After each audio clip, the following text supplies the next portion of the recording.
Merlin Sports. All right, everyone. It's great to be back. This is Fenomena, and joining me again today is our pal DDawg. Say what's up, man. What's going on, man? It's going to be an interesting year for the NFC. Excited to talk about that. Um, we had a good long conversation in the AFC yesterday, so let's take a look at it today and see what we got going on. Right, and you said it right there. So today is all about the NFC preview, and we're gonna flip it on its head today. Yesterday we started with the AFC East, and today we're gonna start with the NFC West. So let's go west to east, and that takes us to the NFC West. So I'll just kind of read out the teams here based on their finish last year. So first, starting us off in NFC West, we have San Fran, the 49ers. We have the Seattle Seahawks, the LA Rams, and the Arizona Cardinals. So I'll leave it a blank slate for you. Where do you want to start off with that? Well, I think we're going to start at the top, and there's nothing from anybody else that tells me that someone's going to dethrone the San Francisco 49ers. To me, that they are the cream of the crop in this division. We'll see how Brock Purdy goes. You know, he had a great rookie season last year. We'll see how he goes this season. Um, and you know, when you're a division winner or you're a conference champion or have been in the final, you're a hunted team. But I don't think any team in the West besides maybe Seattle can give them a bit of a run for their money. The Rams, I think, sold their souls a couple years ago to get Matthew Stafford and get all those other guys to win a title, and they got their title. But you can't sit on your laurels, and it looks like they have sat on their laurels for the last few years. And I don't see them coming out. They'll probably finish third in the division, and I see the Cardinals finishing last, bringing up the rear in that division, just based on the fact that Kyler Murray is gonna start out at least for the first week of the season, maybe longer. And he's not a guy that is has instilled fear in people. They don't really have a they don't really have it. They have a new coach, so a new system. This team is in a bit of transition now. They went all in on Kyler Murray, and he hasn't really panned out the way they thought he would. Seattle, has Geno Smith, I believe, is still the quarterback, if I'm not mistaken. Yeah. So although there's another year of film on him, he had a good solid year last year, and I think Pete Carroll, the way he runs his team, will keep him out of mistakes. That's, I think, what he does very well is he keep him out of mistakes. Kenneth Walker III is a fantastic quarterback, and I think people are going to be surprised by a guy by the name of Zach Charbonnet. He is a solid threat as a running back. He was a little bit injury prone early in his career in college. He started off at Michigan and went to UCLA, but he can break it, and I think he might surprise you this season. You know they're gonna run the football, right? That's what Pete Carroll's teams do. They did it with Marshawn Lynch. They'll do it here. So I think they'll keep Geno Smith upright, and they could probably sneak in for a wild card. But I think San Francisco's the cream of the crop, and then there's a drop below them with Seattle, and then you look at the other two are the Rams and the Cardinals are bringing up the rear in that division. Mm-hmm. Yeah, that's very interesting. Like you, I think the consensus is that that's San Fran's division to lose. They're just stacked, and the season they had last year, I thought before Purdy went out in the game in the NFC Championship against the Eagles, I thought like they were in that game. I know he went out kind of early, but just the flow of the game, San Fran was right there, and probably had a very good chance of going on to the Super Bowl, if not for Purdy's elbow blowing out. I think they're the team to beat. They're stacked. They're well coached. They don't, because they're so well rounded. They've kind of not went for that star quarterback. They've kind of, they kind of have an average or above average quarterback, and that's good enough with the team they have. With a ferocious defense, Christian McCaffrey at running back, Greg Kittle's probably the best blocking tight end in the league, and hope that he stays healthy. Um, I mean, and it's a well coached team. I mean, like from Jimmy Garoppolo to they just went without the star power at quarterback, and it's given them the opportunity to spend money and build their team out without forking out too much on a quarterback, and that's been their formula. So I think they'll be tough to beat, and I mean, in that division, you get two games each against Arizona and the Rams. Personally, I like the Rams. They just fell on hard times after going all in on the Super Bowl. Injuries hit hard last year, and I think that Cooper Cup is actually. Yeah, I think he's going to be injured to start the year this season. So that diminishes. Having your top weapon out of the lineup. That's a big blow for the Rams, who are still a very veteran laden lineup. So with veterans come a lot of injuries, or a lot of prone for injury. They are definitely an older. They're definitely an older team, like you said. I mean, that's the key. One guy we should not forget about in San Francisco is Deebo Samuel. Yeah, multi-talented, multifaceted, and it's kind of like a Swiss Army knife. Coming out of the backfield, or lining up at wide receiver. Definitely a very exciting player. Yeah, that's even more reason why San Fran is a heavy favorite. I like Seattle. I just don't.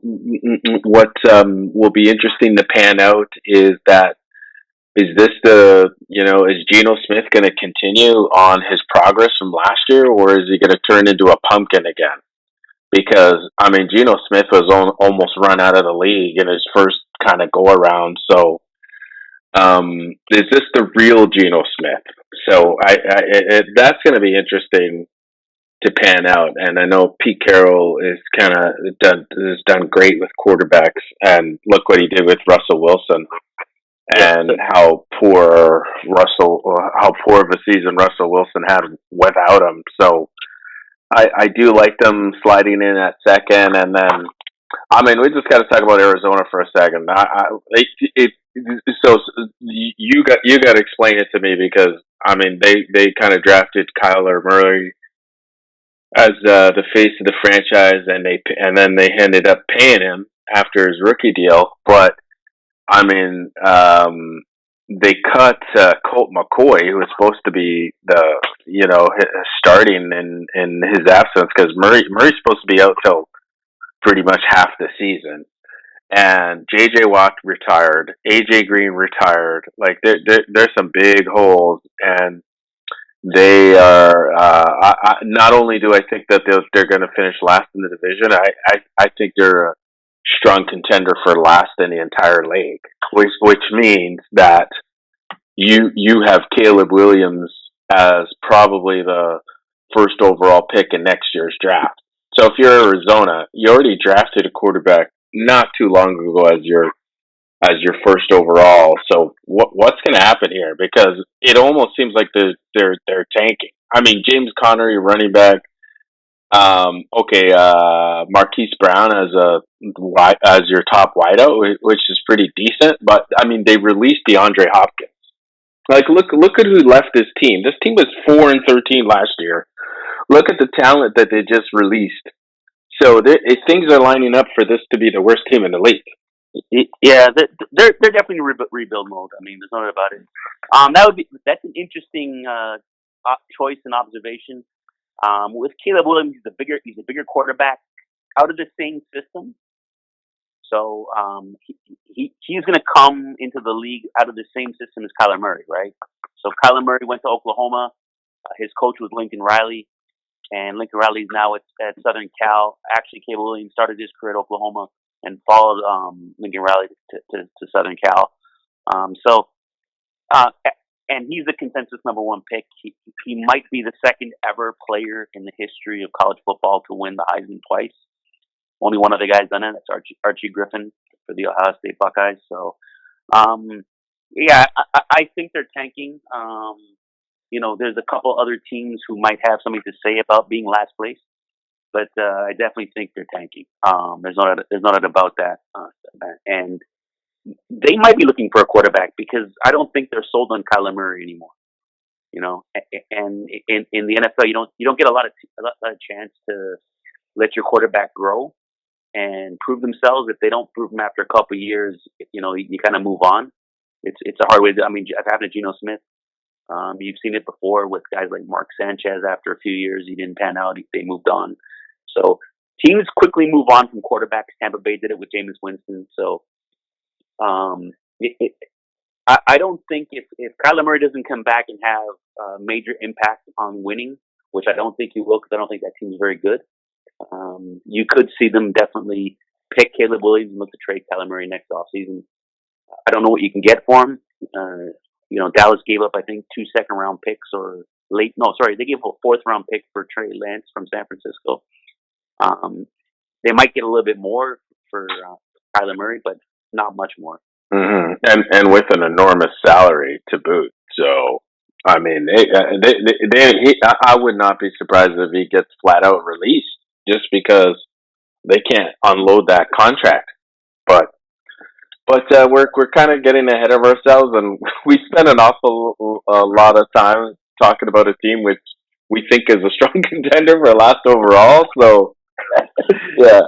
So why don't we move on to the NFC South, because I think we're agreeing on the top of the NFC West here. So NFC South, so just an interesting division, and I think it's going to be competitive on who takes this division. So I'll just rhyme off the teams here. We have Tampa Bay Bucks, Carolina Panthers, New Orleans Saints, and Atlanta Falcons. And so Tampa Bay took the division last year with an 8-9 record. So what are your thoughts on 2023? So now that Tom Brady's officially retired, Tampa still has some talent, but I like the Saints in this division. I think just based on what is in front of them, their quarterback plays a little bit more stable. I'm not the biggest Derek Carr fan, but I think he's still a very good quarterback in the NFL compared to the other guys he's going to face off against. He's prone to mistakes, but the Saints have always had a good plan, and even without the head coach they had, it's Leighton Payton. Sean Payton. Sean Payton. They still have a plan. And they still and it's the organization that has a culture that Peyton established. And with Derek Carr coming in, they haven't had stable play since Drew Brees retired. I think Carr will give them some stabilization, so I think they'll win. I think you'll see Atlanta and Tampa Bay battling out for second and third. I'm not a big Baker Mayfield fan. He's another guy like Kyler Murray who's come from the Oklahoma tree. He is basically a hit and miss type of quarterback. He can play really good one day, but really bad the other days. So he's an up and down guy, and as a quarterback, you need to establish consistency. And Atlanta, I mean, they've been rebuilding for the last few seasons, but I think they found their quarterback in Desmond Ridder, and then they drafted a really good running back in Bijan Robinson out of Texas. I thought he was the second best running back in college football last year. The best running back in college football was Blake Corum, but I thought he was the second best running back in college football last year. He was rated higher than everybody else, though, in terms of running backs coming out of college. So he's got some breakaway speed, and he can do some damage in the running back position. So this division is like the AFC South. Is that it's I think it's tough. One team that's really good. They'll probably go 10-7, 11-6. New Orleans, and then the other three guys are just battling it out. I think Camp Carolina is the worst of the other three. Not saying anything bad about the team, but they're rebuilding it, right? And they started with their quarterback Bryce Young. We'll see how he adjusts to the NFL. So that's my take on this division. It'll be New Orleans, probably followed by Tampa, because they have a little bit more experience at quarterback. Atlanta, and then Carolina. Mm-hmm.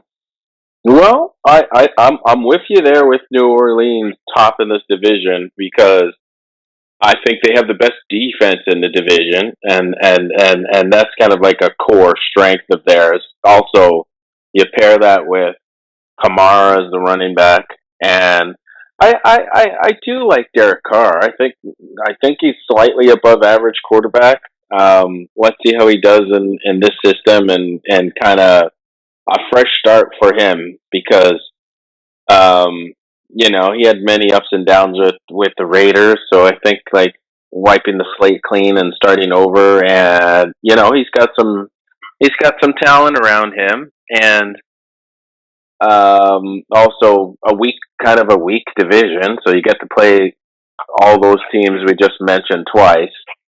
I like bringing up the rear or second and third. I actually think Carolina is gonna battle Tampa Bay for that.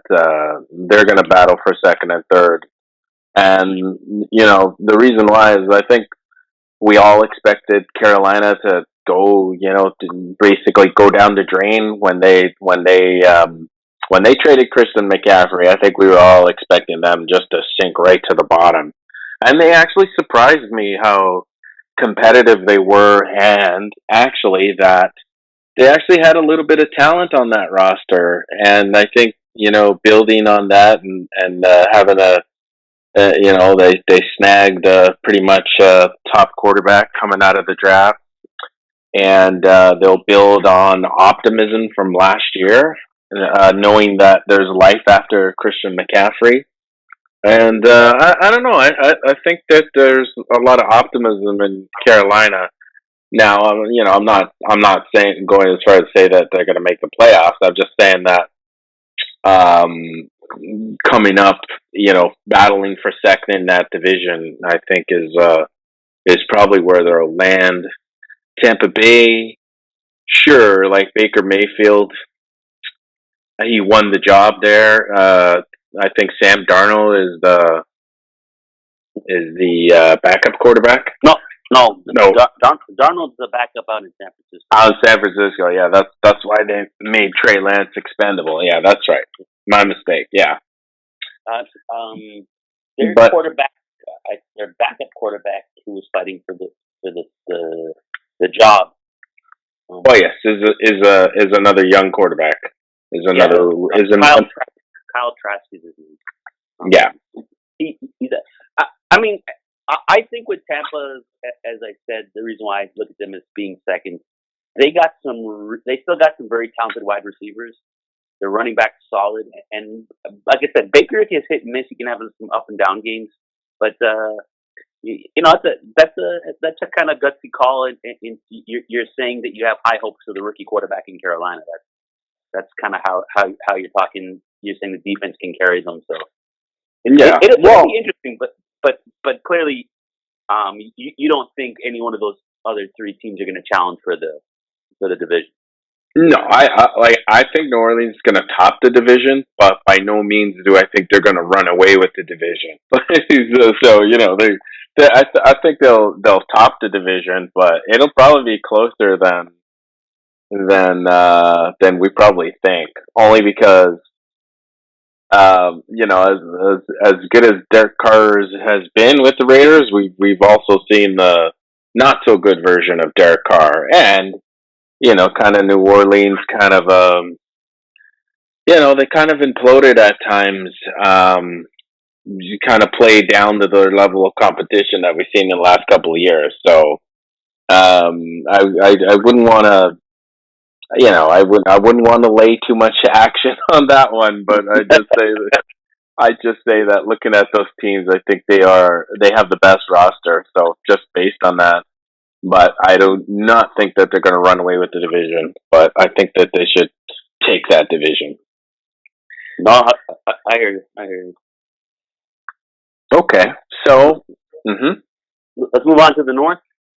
sure. Let's move on to the north. So it gets cold in winter up in these cities. So we have Minnesota Vikings, who thankfully for their fans play indoors. The Detroit Lions, the Green Bay Packers, and the Chicago Bears. So I've just read out those teams in the order that they finished in 2022. So who are you liking to come out of the NFC North in 2023? So I think the Detroit Lions fans are going to be very happy with my predictions because I think the Detroit Lions are the best team in that division. They've been slowly building for the last few years. It's been, I want to say 20 odd years, 25 years of basically sucking. Um, they've hit the lowest points of any football team in the NFL. And, I'm not saying they're going to bring back the years of a Barry Sanders to watch the excitement, but they have a solid quarterback in Jared Goff. They have a coach that he's nasty. You kind of want to play for a guy like that. And I think the other three teams in the division, maybe Minnesota is probably their toughest competition. I've never been sold on Kirk Cousins as a quarterback, and Minnesota lost Dalvin Cook, who's probably one of the best running backs in the NFL. So I think the Detroit Lions. Again, I'm also not sold on Justin Fields as a quarterback. He had a good second half last year running the football. He's got to prove himself as being able to pass because people will line up against the run and stop that run action eventually. And Jordan Love is a first time starter. I know that Green Bay's been very high on him, but they've been Aaron Rodgers' team for years. And Detroit kind of overcame, kind of put Aaron Rodgers out of his misery last year. So I think the Lions are ready to take that next step above. Their challenge can be how good their defense can be. Their defense wasn't really good last year, but they were competitive in a lot of football games last year. I watched the opener against Philadelphia, and they gave them a run for their money, and the Philadelphia's defending became the runners-up in the Super Bowl. So Detroit is primed and ready to take the next step to the top of the division. Probably going to filter in Green Bay and Minnesota in a battle for second and third, and I think the Bears are going to bring up through there. Yeah, well, I think we're in agreement with. Well, I think we're in agreement with Detroit taking that division and building on last year. Last year, they basically finished 5-1 down the stretch, and gave it a run to make the playoffs, but they didn't quite make it. This year, I think that they take that next step because what we saw last year was a pretty dynamic offense, and they were able to shoot the lights out in many games last year and cause a lot of stress to a lot of teams that they played down the stretch. And I do like Dan Campbell. Yeah, I think he's definitely a player's coach. They look like that they play for him, and we kind of seen Jared Goff get a new lease on life because the prize in that trade was Matthew Stafford, and Goff was just to flip for to kind of even it out, so Detroit would have a quarterback, and he's adapted nicely there, and kind of embraced that. Okay, I'm the throwaway, but he's kind of found a nice home there, and Yeah. the No, you're right there. You're right. He has kind of found a home there. He's kind of got a new lease on life. I think the thing with Goff is if you can keep him upright, he can make plays for you, right? If you get pressure on him, he struggles dealing with the pressure. But if you can keep him upright, keep the defense off of him, he can make plays. He's got a good enough arm, and he can make all the throws. yeah, I mean he's a serviceable quarterback. I mean he took the Rams all the way to the Super Bowl before they were able to win it with Stafford. I mean, so the guy can play, and he just needs the right situation. So the thing is that I'm kind of reluctant to count out Minnesota because like we often in this league we kind of the modern quarterback is that dual threat quarterback, and Kirk Cousins is the opposite of that. I mean he's a throwback to the pocket passer, and Like even is sometimes been the butt of many jokes around the league. But I mean, they were 13-4 last year, and that record is very flattering because their points differential wasn't that great for a 13-4 team. But in the regular season, they find a way to win. So I'm almost a little bit reluctant to go against Minnesota, but I think it's Detroit's time because I do think Green Bay and Chicago will bring up the rear in the division. I like Green Bay over Chicago just because I think they in anticipation of Jordan Love starting, I think they try to surround him with some good youth on offense, and we'll see. I think in the preseason they said he's looking pretty good in preseason at the helm. I like Justin Fields on Chicago, but um, they need to surround him with some better players and the style of play where he leaves himself exposed, and that offense is there are a lot of plays structured around the QB run, and he does a lot of QB sneaks. I think that's just susceptible to injury, and he's a high risk for injury for me. But I can't deny the talent. Like he's almost as good as Jalen Hurts with the goal line, with the QB sneak at the goal line. He's almost as unstoppable as Jalen Hurts. But No, he's a good young quarterback. Like I said, I think it's more about developing his passing game, right? That's the key for Justin Fields. If he can develop his passing game, I think if Jalen Hurts has developed his passing game, that allows his feet to be more potent. And I think that's where Justin Fields has to grow as a passer, right? He's got the speed and athleticism as a runner, but not as a passer.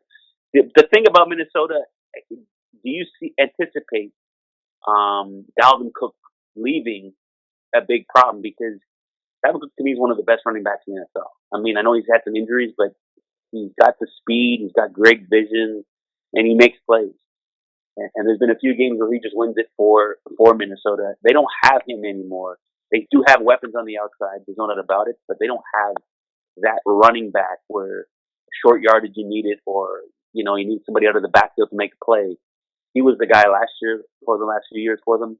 They don't have him anymore. So, what do you think the thoughts on the loss of that guy?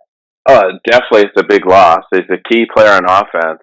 However, there were times where he missed time due to injury. Minnesota didn't seem to suffer as much, and I guess what I'm kind of what I'm banking it on is I do not think Minnesota's going to finish 13-4 as they did last year, but they still may get to 9 or 10 wins that might be good enough for a wild card just because.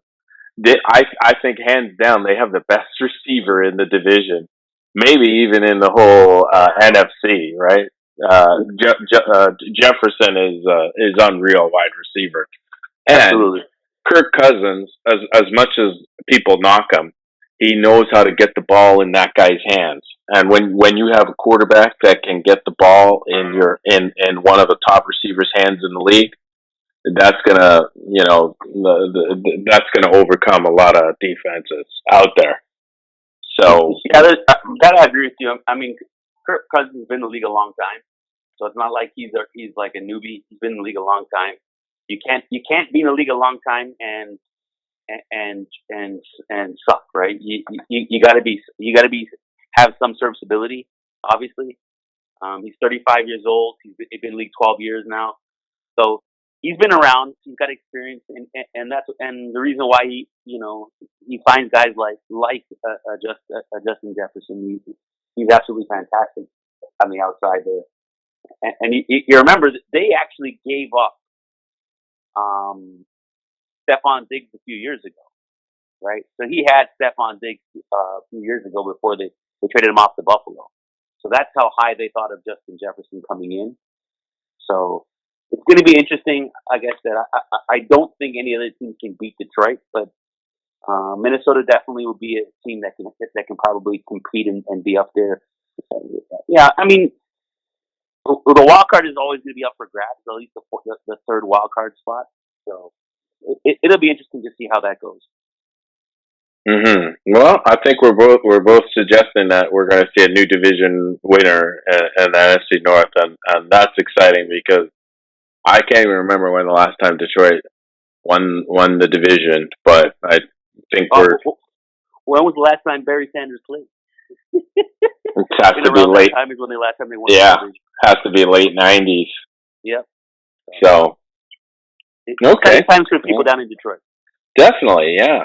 Yeah, I just hope that their defense, comes up to match the offense because otherwise they're going to get into a lot of shootouts and they'll win their fair share of shootouts, but it's not sustainable long term to just shoot the lights out on your opponents when if they run into a defensive juggernaut like San Francisco. San Francisco will know how to handle a team like Detroit. Absolutely. Okay, last but definitely not least, I think I wanted to save this division for last because I think it has the most drama. And yes, we're talking about the NFC East.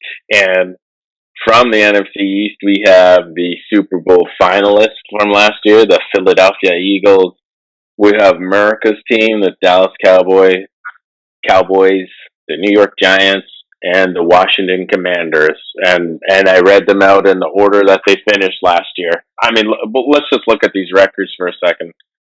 Philly at 14-3, top seed in the NFC last year. Dallas at 12-5. New York Giants 9-7-1, and Washington Commanders 8-8-1. So the entire division was at 500 or better. So, what are your thoughts on this division this year? Do you think that they'll all end up 500 and better again? I think they'll take. I think Washington's going to take a little bit of a step back. We'll see how the offense goes with Eric Bieniemy is now the offense coordinator down in Washington.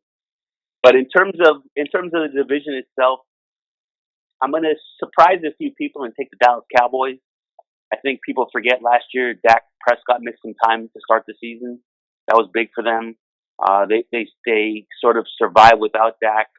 I think with Ezekiel Elliott gone now, they have a chance to stabilize their running game with the right person in terms of Pollard being the starting guy and he gets the loaded carries. It's always better for a team to load up on carries for a main running back instead of having to share time. And I thought that caused some conflict. So I like the Dallas Cowboys coming out. I think the Philadelphia Eagles, they're still going to be a very good football team. They'll take a slight step back. One thing to remember is Dak Prescott is actually 8-3 against the Philadelphia Eagles. So he's had a really good record against them. So, and that's going to be, I think those are the two top teams in the division. In terms of the Giants, I think they'll be competitive, but I wonder how much that Saquon Barkley sort of contract dispute with them, it got very public. How much does that impact their team? I know they gave Daniel Jones a lot of money, but quite frankly, Saquon Barkley is their offense. He's their best player in the offense, and he's the safety valve for Daniel Jones. I don't think Daniel Jones is really all that good. I'm actually watching the alma mater right now, Duke, play Clemson. But I think the Dallas Cowboys or the Eagles are the cream of the crop in that division. I think the Giants are third. I think Dallas and the Giants can probably get a wild card spot. And then I think Washington's going to take a little bit of a step back this year. I'm not confident in their starting quarterback. They're going to have a very good defense, though. I mean, they had a good defense last year. I think Chase Young is going to have a bounce back year for them on defensively. But Dallas has one of the best defenses in the league, and so does Philadelphia. So you got a very strong defensive group here in the NFC East. But I'm sticking with Dallas just based on the fact that Dak has had Philly's number, and he's healthy this year. He wasn't healthy to start the season last year. He doesn't have the contract that he had problems last year. He's got a full contract now, and if he can find and get comfortable with some of the receivers, he's got a couple good receivers. They brought in a couple good receivers. So Brandon Cooks is a solid receiver, right? And I think their defense. I think their defense is gonna surprise a few people. They've loaded up a little bit on defense the last few years in terms of the draft. And don't forget, Micah Parsons is one of the best defensive players in the league. Definitely, from a talent perspective, I mean, Dallas is loaded, and it shows. I mean, they finished 12-5 last year. You know, as much as the, you know, not. I mean, let's face it. Whoever doesn't win the Super Bowl, your season kind of, the last game you play is kind of ends in disappointment. So, as much as their season ended in disappointment, I mean, they had a pretty solid season. With 12-5 is nothing to sneeze at. It's just Philly just kind of ran the table in the NFC. And from what I see this year, I give the edge to Philly still, and I think that they're going to finish top of the division, and I think Dallas will come second again. And because I mean, this Philly roster is pretty stacked. They didn't really lose too much. I mean, they lost Miles Sanders. It's kind of surprising. They almost kind of just let him go, but they picked up Rashad Penny from Seattle, hoping to fill his shoes. And I mean, that defense is just ferocious. They came within a hair of setting the NFL record for sacks by a defense. How many players were in double digits? It's just a ferocious defense. And one more year of seasoning for Jalen Hurts, right? Like making it to the Super Bowl and ending the way it did. You know, he just picks up that much more experience, and I just think Philly is the best team in that division, and Dallas will be second because they're the second best team in that division, and they have a lot of talent. I just think there's kind of when we talk about intangibles, there's almost an intangible with Dallas that because it is America's team, they have a extraordinary spotlight on them.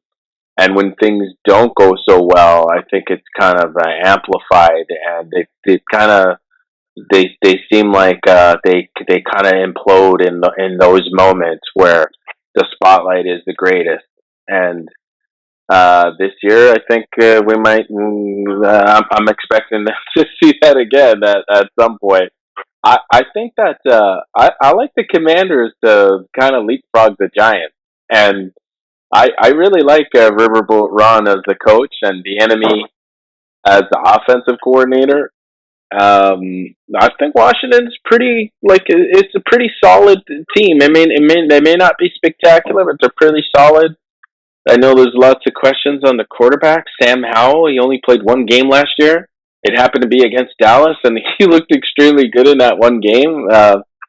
From what I saw last year, he looked pretty capable, and you know, with Riverboat Ron and Bieniemy, you know, calling plays. Hopefully, that structure the offense around the strength of his personnel and a great defense. So I think the Giants. I know they kind of made some noise last year, but I think they take a step back this year. I just haven't bought into Giants and Daniels Jones. I haven't bought what the Giants are selling, and I think they overachieved last year, and I think they're going to underachieve this year. I just don't believe in them. I think it'd be interesting. Again, I'm with you with Sam Howell, and it helps when you don't have a lot of film on somebody, right? That's the key. That's key in NFL. You want to have film on people. When you don't have film on them, it's harder to kind of judge what they can do or what they can't do. So, it was surprising. A couple of things to say about the Philadelphia team as I'm looking at their overall team. They got Jalen Carter from Georgia.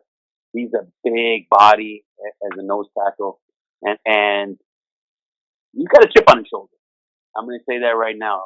He was a dominant player last year in college, and he dropped in the draft. He had some, don't want to say some legal issues. He was part of an accident that killed somebody, couple players. I think a recruiting personnel and a player. I think, if I'm not mistaken. Yeah, well, we could definitely say that he had some off-field issues last year that made his stock plummet in the draft, and thus Philly was able to grab him. Yeah, he is, but he is a beast. He is a big boy. He can move, very athletic. So he's going to surprise people. And if he can contain and create havoc, then you got guys like Fletcher Cox and Brandon Graham to kind of attack quarterbacks off the edges and stuff like that, along with Josh Sweat. And the other guy I think you're going to watch for as the middle linebacker is Nakobe Dean from Philadelphia. He's a guy who flies around. He's a little, I guess he's more close to the current prototype of linebackers, just around 6 feet, 220 pounds, but he can fly around. And then they have another guy who is not in their starting, but he is one of their depth guys in Nolan Smith. And I bring up these three guys because they were part of one of the most dominant defenses in college football a couple years ago when Georgia won their first national championship since 1980. And so that's a lot of talent coming in and helping Philadelphia's defense, even though I still think they're going to take a little bit of a step back just because it's going to be a more difficult schedule and they're going to be hunted. I'm not in. Washington and Giants are going to fight it out. I like Giants a little bit more because I'm a big Saquon Barkley fan. He can really make plays, and as long as he's not distracted, I think they'll be okay. Or injured, right? The poor guy has kind of had some bad luck with injuries because, yeah, I'm with you. Like, this is an exciting player, and the league is better off when there's a healthy Saquon Barkley in the league because he's just the guy's a highlight reel when he's on. Absolutely. He can take it to the house anytime. So we got through our division, and we want to pick. What do you think is coming out of the NFC this year? Okay, so I mean, this is going to sound predictable, but I think Philly's a serious contender because just the aforementioned adding Carter at the draft and the team acquiring experience, one more year of experience. I mean, they came down to the wire against the Chiefs in the Super Bowl, and if some calls, if some of those refereeing calls went the other way, they might have very well beaten the Chiefs. But that's a discussion for another day. The only thing that I hesitate is, and like this is kind of historically speaking, it is very difficult and very rare for teams to go back-to-back Super Bowls appearances. As much as Philly on paper look like they're the team to beat in the NFC. Therefore, I think my team coming out of the NFC is the 49ers. I think that a healthy full season of Purdy and McCaffrey there for the full season. I just think that they're going to overpower their way to get out of the NFC, and especially who has home field advantage, and being in a bit of a weak division there, they have an opportunity to run up their record and clinch home field. So I like San Francisco to come out of the NFC. And I'll give you a sleeper. I think that a sleeper for me that could cause some noise come playoff time would be. I'm going to say the Detroit Lions might actually be a sleeper if they are. If their offense is as dynamic as last year, I think that they might win a game or two in the playoffs and push a lot of those top tier teams. I would say overall, NFC looks like it's weaker than the AFC. Just if you look at the quarterbacks, and especially now that Aaron Rodgers has defected to the AFC, the caliber of quarterbacks, and I think the overall level of competition is less than the AFC. But having said that, I think that the cream of the crop is really, really good in Philly and San Fran. So Yes. who you think's coming out of the NFC? Well, I kind of like your pick of San Francisco. I'll agree with you there. I think they're going to face Philadelphia in a conference rematch. You're right; it is very difficult to go back to the Super Bowl, but I think they are.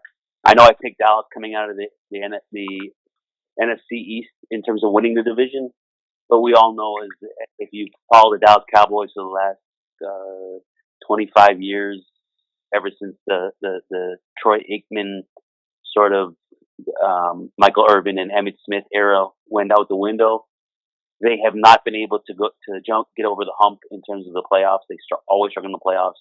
They had a big win last year against Tom Brady, but again they faded off into the sunset when it mattered. And I don't see them beating a team like San Francisco. They might be able to beat Philadelphia in the playoffs in a playoff game, but I'll take Philly to beat them just because I think they're just the best. They know what it takes to get there, and Dallas has not been able to get over the hump. I did pick Detroit, but I don't see Detroit being ready to take that next step. I think the next step for them is actually getting into the playoffs, getting some experience there. Their defense probably is not good enough to get them far in the playoffs. Give it a couple more years, another year of the draft and stuff like that. Although as they get into they get better, their draft is going to be a bit more dependent on how good their scouting is. But you can get good players in the second and third round, so it's not like you can't get good players. But I don't think they're ready to take the next step in terms of being up there. I think the three best teams in the NFC is San Francisco, Dallas, and Philadelphia.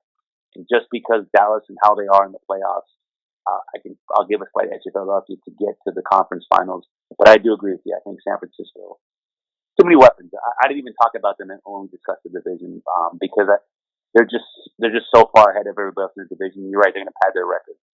Right? They're going to play some difficult teams, but they're going to pad their record. And when you have an easy division, you can pad your record. That helps you out because then you can do certain things against other teams. But they're very good. And McCaffrey and Deebo Samuel are two guys with the imagination of a Kyle Shanahan. Offensively, he's going to be able to find ways to get both of them the ball and do some damage. So I agree with you there, and I think you'll see a KC San Fran rematch in the Super Bowl from a few years back. And remember, if you remember that game, San Fran was winning that football game, and then KC came back. So it'll be interesting Super Bowl if those are the two teams. Definitely, yeah. That would be something to watch. Yeah. So I think that kind of does it for the NFC. So with that, I think we can conclude our tonight's episode of our NFC preview for the upcoming NFL 2023 season. And I'd like to thank our guest, DDawg, once again for joining us and giving his insight. And it's been a pleasure, my friend. Yeah, appreciate it. It's always a great pleasure to talk football with you, man. Take care. Okay, we'll see you on the field.